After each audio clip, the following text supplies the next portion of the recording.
We spend so much of our lives reaching outward, trying to grasp something that will confirm our place in the world. A title, with. A relationship, applause, a sense of meaning carved out by what we do, with.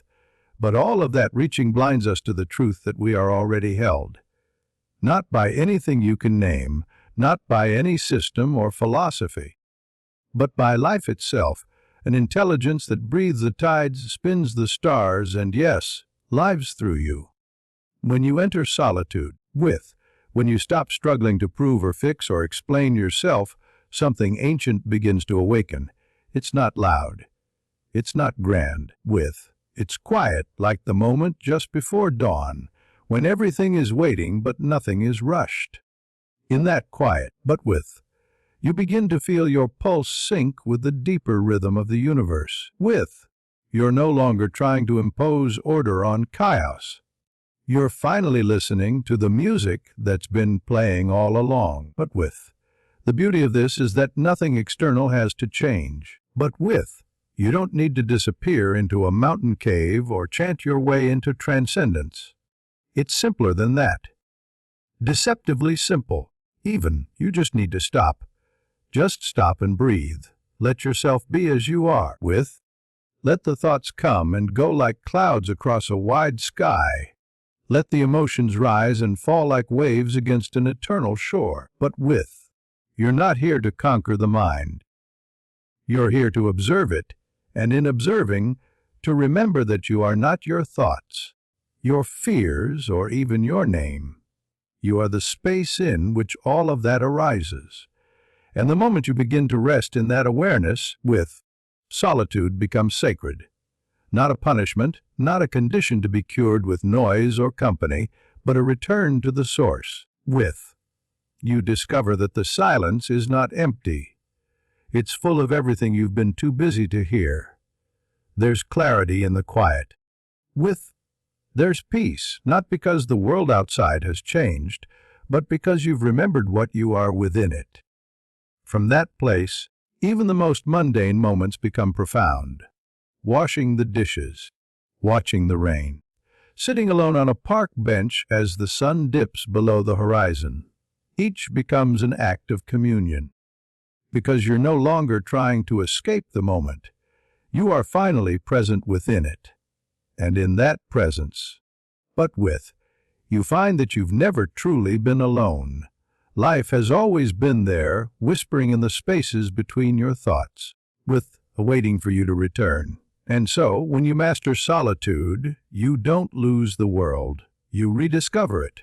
You meet it again, not through labels or stories, but through being. Raw. Unfiltered. Awake. Because in learning to sit with yourself, without fear, but without judgment, you come to realize the great secret: you were never separate to begin with. Expand key point 2 into a 60-50 egg-word segment that flows naturally within the overall speech and aligns seamlessly with the other key points. Keep the tone conversational, avoiding any headings. Conclude with a strong, concise closing line for impact. And write it as though Alan Watts himself is delivering it live to an audience. Do not directly mention his name. There is a peculiar discomfort that arises when the noise fades. When the television clicks off, the phone goes silent, and the world outside your window falls into hush. In that moment, most people feel the itch to fill the void. Play something, say something, scroll through something. Anything to escape the sheer weight of silence. But what is it we're running from? What is it about stillness that makes us uneasy? You see, silence is not the absence of something. It's the presence of everything we've ignored. And solitude, when met fully, introduces to silence in its purest form. Not a void, not a punishment, but a language. One older than words, more honest than thought, and more intimate than any conversation you've ever had. It doesn't shout or persuade. It waits, patiently, until you are ready to listen.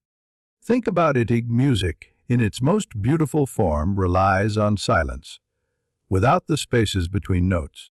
there would be no rhythm, no phrasing, no emotion, just noise. But because there are pauses, gaps, rests, suddenly the music breathes. It takes on life. The same is true of our existence. The spaces we fear, the pauses in our plans, the quiet nights alone, then in between phases, are not lifeless. They are where meaning takes shape. When we finally allow ourselves to dwell in silence, we begin to hear the quiet voice of the soul. It's not made of sentences or logic.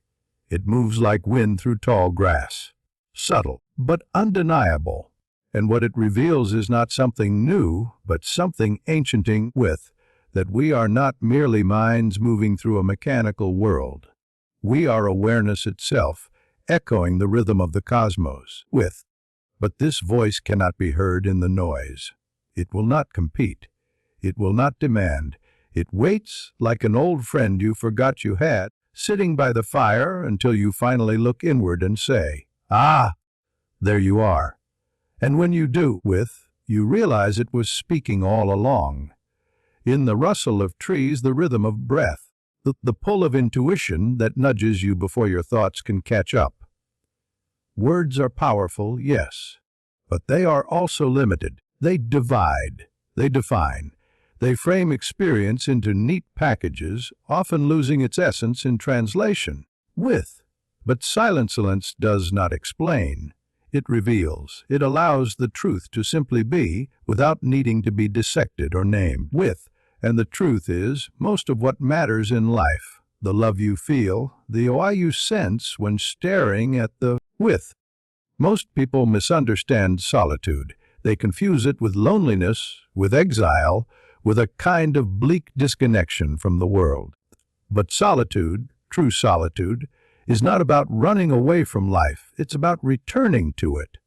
Not the life built on to-do lists, scrolling screens, or curated identities, but life as it actually is. Raw, sacred, and flowing beneath the surface of everything.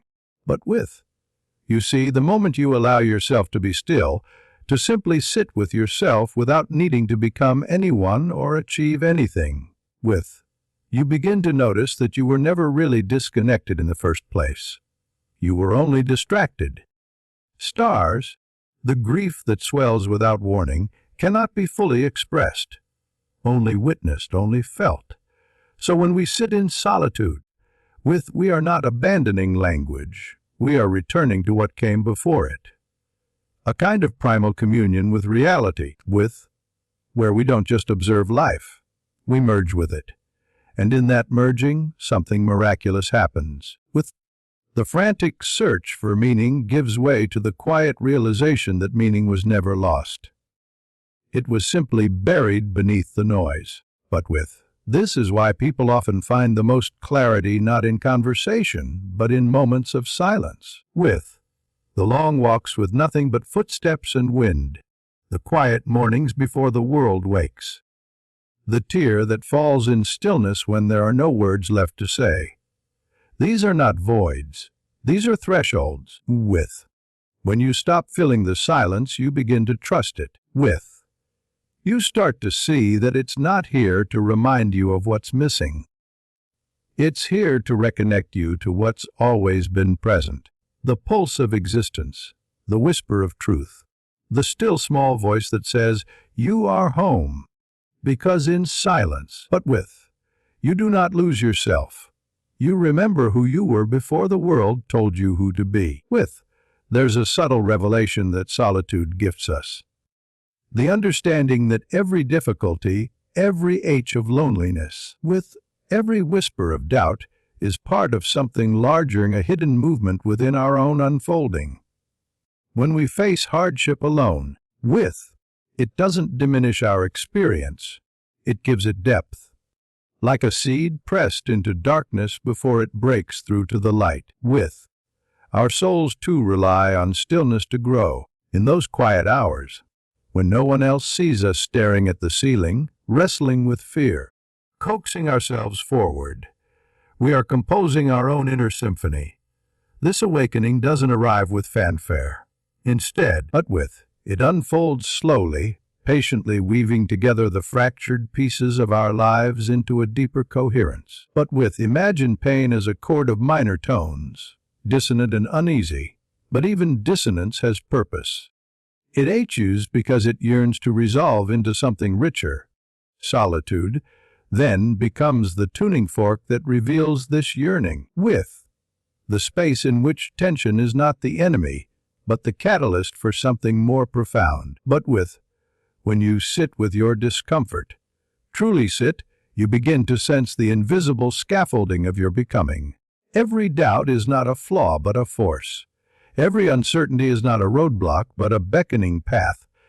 And every quiet tear, with every restless night, is not evidence of weakness but a sign of transformation. In solitude, you witness this alchemy. You watch as grief softens into compassion. You feel confusion crystallize into clarity. You discover that raw experience, attended with awareness, is the crucible in which wisdom forms. This doesn't mean that solitude rescues you from pain, but quite the opposite, it draws you deeper into it. But because you're not running, you begin to learn its language. You discover how to listen not just with your ears, but with your heart. In time, the echoes of past wounds become melodies. Not always joyful, but always full of resonance and meaning. But you start to see that the art of solitude isn't escape, it is engagement. Engagement with everything you've been, with everything you are, and everything you have yet to become. And here's the beauty. This work in solitude, learning to be present with yourself, is exactly the same work that connects you with the world. In fact, it is the very thing by which you humbly join the cosmic dance. Because the transformation you experience in quiet, the patience, the courage, the radical tenderness, you bring that into your relationships, your work, your smallest gestures. But you speak from a place that isn't aiming to impress but to reveal. You act not to be seen, but because something within you can no longer be contained. So, solitude isn't a luxury for the spiritual elite, it's the workshop of the human. In the silent room of solitude, you discover that challenges aren't sentences, they're notes. Not obstacles, but invitations. The loneliness you feel is not a verdict, but a verse. And when you stop running from yourself, from your history, from your fear, you gather those verses into a song that is wholly your own. This is why nothing external has the power to define you.